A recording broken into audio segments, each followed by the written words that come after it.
Joining us now on the Megacast for our bi-weekly Oakland Schools Education Insider is Phil Kimmel, STEM Consultant with Oakland Schools. Phil, thanks for being with us today.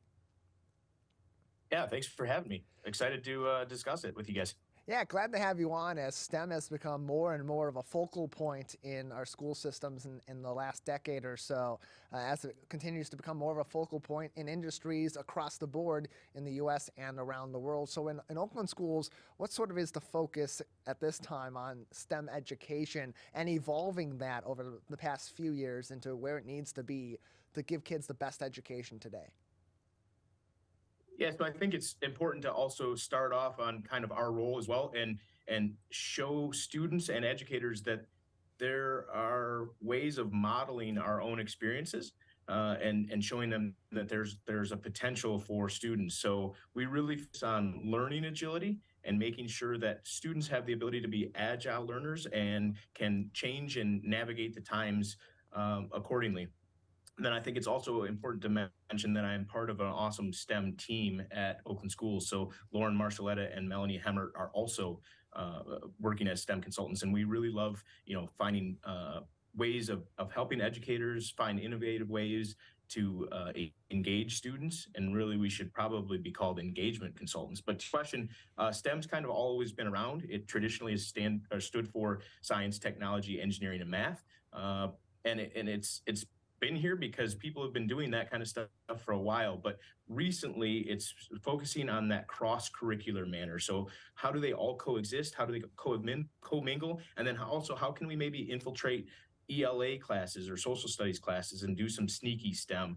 And then it's a way of thinking, right? That's the bottom line, is getting educators to think about how they can facilitate an educational experience that helps students identify problems and ultimately work on the problems that they want to solve. So I think that's the important part here, and how it's kind of evolving from there. Yeah, and it's sort of become a buzzword in the past few years too, and when talking in the education space, to mention STEM and how important that is, and really putting the focus on those STEM-related classes. But in reality, I mean, just from the way that you're even explaining it now as a STEM consultant with Oakland Schools, it really is an all-encompassing way of thought and way of learning that you are helping develop in these kids in the K through 12 schools in our local area. Because in one way, it's very technical education, but it's also sort of establishing those pillars of creative thought also while applying these different concepts all together. Without a doubt. Yeah, you nailed it. And so one of the focuses for us at Oakland Schools is trying to really focus on K-12 learning community and what does STEM look like for them, but ultimately what does it look like for career readiness, right? And it's pretty easy because in our mind, STEM is career readiness. That if you're doing STEM correctly, you're preparing them for future jobs or future opportunities, and just helping them become aware of those opportunities, then helping them explore those opportunities and eventually prepare for a career or whatever pathway they might be on. And previously, I kind of talked about the traditional sense of STEM, science, technology, engineering, and math, but at the heart of it, that's truly what we're trying to do, is help them find their passions. I know for me, my career path was all over the place. I thought I was going to be an astronaut at first. And then I realized that the cardboard box that I was sitting in when I was 3 years old was never going to fly to the moon, right? So I had to change and adapt and kind of learn new priorities. But in that, what we're really focusing on is changing that STEM doesn't have to stand for science, technology, engineering, and math. It could potentially stand for stuff that excites me, right? Because if I focus on what excites me, then I'm a learner who's going to find out what's important to me, what problems are important, and maybe I find out what I like about the STEM field. Maybe I like the way that it works, the way that it looks, the way that something's programmed. Maybe I just want to figure out how this piece of equipment is going to help someone, right? So being able to evolve in that setting is critical as well. Yeah, and just to circle back to what you mentioned about career readiness and how these STEM programs really do help establish that career readiness and that career exploration. It's great at the middle school level as you're starting to explore that, and certainly at the high school level as you're preparing to move on from your K through 12 schooling to either higher education, skilled trade, or right into the workforce directly. But at those younger ages too, how does the STEM learning get applied in a way that helps them sort of establish that base and lead them to eventually be ready for those sorts of critical thinking exercises that ultimately will lead them to start setting up themselves up for those future decisions? Yeah, I think that's important to realize that it starts at a kindergarten level, right? So that's why we focus K-12, because realistically, if we're only looking at high school or preparing them for whatever pathway they might be on, it may be I don't want to ever say that it's too late, but they might have already picked something because they didn't have an opportunity to know that it was even possible. We like introducing this concept to students, help them find out what they like, what they're good at doing, and what somebody will pay you to do. And if you find that, then you have a really cool career pathway. And I think that's important. So what does it kind of look like in the classroom? It depends on different levels, right? And so I mentioned earlier at the elementary level, we're really trying to just get students aware, right? STEM is out there, STEM careers are out there, what pathways they might have. And then we can look in the middle school level and start exploring those, maybe through after school programs or various elective courses or whatever opportunities might present themselves. And then at the high school level, we're looking at preparedness. So how might we set this student up on a pathway that's going to help be successful and get them into that career that they, like I said, that they like doing, that they're good at doing, and that somebody will pay them to do. So I think that's the important part there. We're joined on today's and we program. also, Please. oh, sorry, go ahead. No, please continue. Just the last thing to round out there, Oakland Schools, we're really trying to focus on every student becoming career ready. So when a student graduates, they have a plan and really can attack whatever options that are presented or put in front of them. So.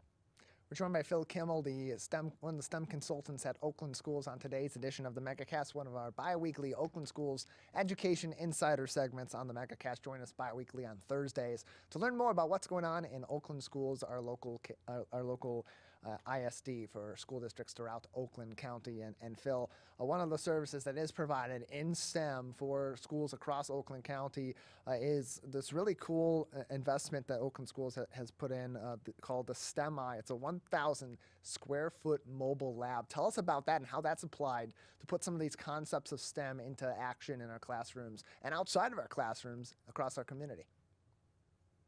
Yeah, you nailed that on the last part there, outside of it as well, because just to start with the STEMI, it's something we are super excited about, pun intended, but it rolled out a couple of years ago, and we are really trying to drive career readiness. So at the heart of it, it is STEM on a semi. So we thought STEMI would be an appropriate name. And what it does is it travels around to each of the districts within Oakland County, and our goal is to really try and spark interest, right? Helping students find what they like to do, what we mentioned.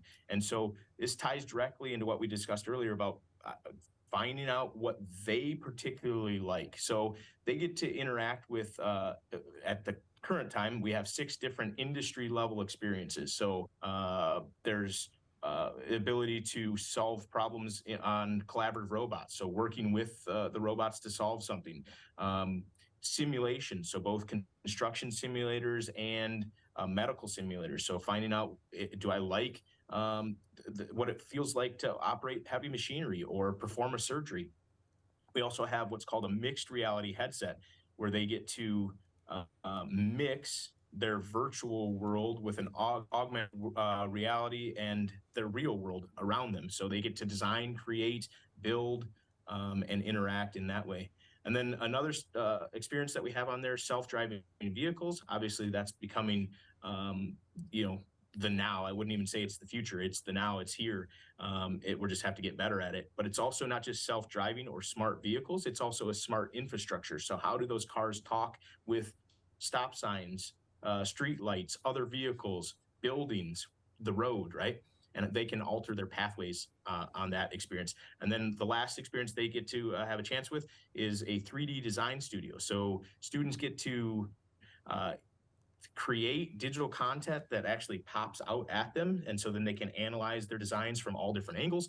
And my favorite example is we had a student on there that said, I'm not a fan of any of this technology, but when we asked her what she wanted to do, she said, I want to be a fashion designer. And I said, couldn't you use that 3D design studio to create your dresses, purses, shoes, different fashions that are coming down the pipeline? And she said, oh, I understand, right? So seeing that concept right in front of them to kind of build that model and pathway for her, for that individual student.